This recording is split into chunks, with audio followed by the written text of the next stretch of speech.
Hello, I'm Amy O'Donnell, the Director of Communications at Texas Alliance for Life, along with our Executive Director, Dr. Joe Pojman. Welcome to this week's TAL Update.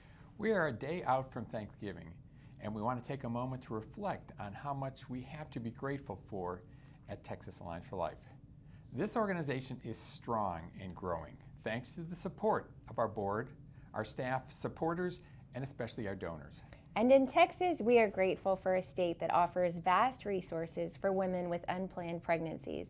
With over 300 pregnancy centers, maternity homes, adoption agencies, and countless church-based ministries, Texas takes care of women and families. The Texas Heartbeat Act resulted in at least 10,000 births of babies who otherwise would have been aborted, according to the latest statistics. Roe v. Wade is no more. All abortion facilities have stopped performing abortions, and the Human Life Protection Act has been completely protecting unborn babies from abortion throughout pregnancy for 15 months. And we are especially grateful for the Institute of Adoption and those who make it possible, birth parents who lovingly place their babies for adoption, and adoptive parents who bring children into their families. We have two short videos we'd like you to see. Each tells the story of a member of our board of directors, Rhonda Moreland, who was placed for adoption, and Debbie Julke, who, with her husband, adopted a sibling group of 4 children after becoming empty nesters. Please watch and enjoy. I think anyone comes to formulate their position on a particular issue from personal experience. For me, my passion is informing women about the lasting effects of abortion, empowering women toward a life decision for their baby to choose life, and to give a voice for the unborn. I'm a passionate advocate about these efforts because of my personal experience of being adopted. My name is Rhonda K. Moreland, and I was adopted. I was 8 months old when I was adopted. I was born in October of 1974 to a young woman. She was 19 years old, and she had a baby girl that she had become pregnant with at the age of 15. I was adopted into my forever family, and I have 2 big brothers. My favorite story of being adopted is that my parents were finalizing the paperwork when they walked out of the office of the social worker. My brothers were holding me, and my mom said, "Whose baby are you holding?" They looked up at my mom and dad and they said, "Ours." My mom and I always talked about one day finding my birth mother, who we later found as Roxanne, to thank her for giving birth to me and giving me up for adoption so that I could be a part of my forever family. My family and I never had the opportunity to thank her. When we were finally able to find her name and the original birth certificate, she had passed away, coincidentally just 1 year and a few days of my own mother. I had accepted the invitation to participate in this series because I want to speak out on the behalf of adoptees.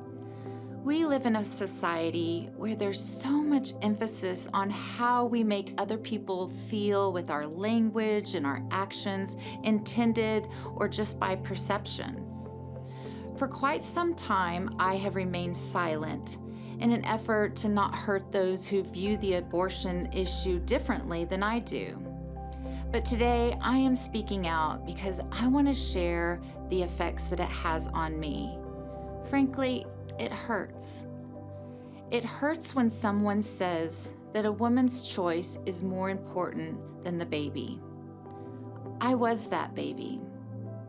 I feel when you say that a woman should not be forced with the burden of a child, you're saying to me, "Rhonda, Roxanne's life would have been better if you had never been born." My life with my forever family, it wasn't always perfect. Not any family is always perfect, but certainly I was blessed with the opportunity to make the best of the life in which I was raised. Just as Roxanne's other children found love and made the best of the hand they were dealt, I grew up and made the best of the hand I was dealt with.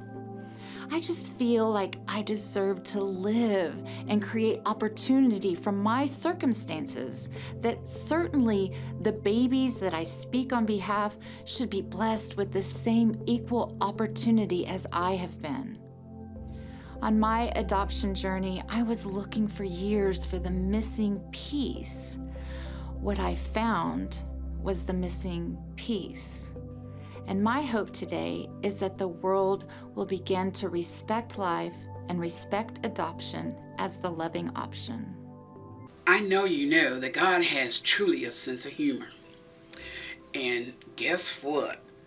He was saying, if you can talk this talk, let's see if you can walk the walk.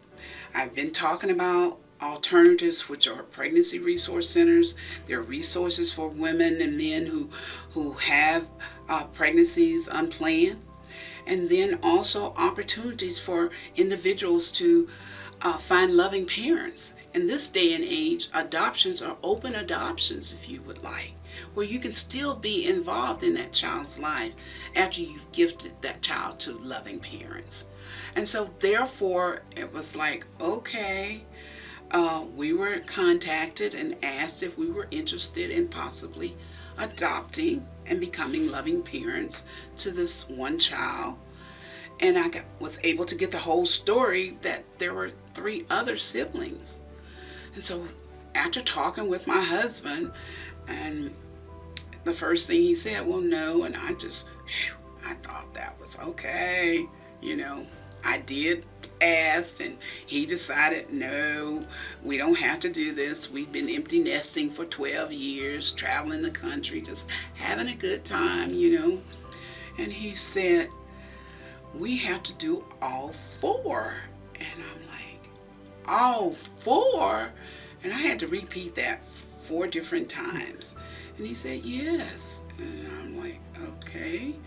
And then he explained and helped me understand that how do you pick and choose which child you're going to accept, which child you're going to take into your home and love.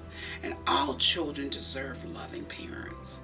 So we ended up adopting 4 little ones. And when I say little ones at that time, which was 6 years ago, they were little.